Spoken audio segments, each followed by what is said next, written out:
Io invece vorrei ringraziare le maestranze che hanno costruito questa pista, i lavoratori che sono sempre poi alla base delle cose che si fanno, e assieme a loro i cittadini che ci hanno dato fiducia, e ristrutturando il bilancio e lavorando con appunto molta umiltà e molto silenzio si riescono poi a realizzare le cose, a mettere a terra le situazioni.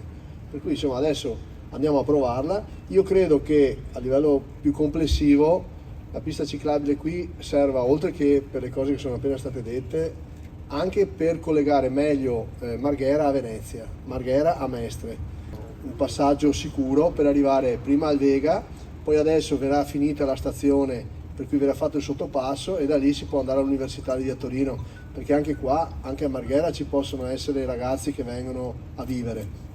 Il famoso campus universitario è un campus diffuso.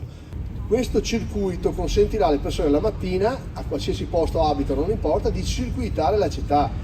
Cioè è una nuova, perché io posso venire in piscina in bicicletta, ma posso arrivare in piscina non solo da Marghera, posso arrivare da Mestre, posso arrivare da Spinea, da Milano, cioè faccio un po' di attività ginnica. Questa sarà una grande città. Adesso inizieremo anche i lavori del parco del Marsenego e anche quello sarà coinvolto da questa ciclabilità, per cui sarà un anello, un grande, anzi tanti anelli che vengono dati a servizio dei cittadini, insomma.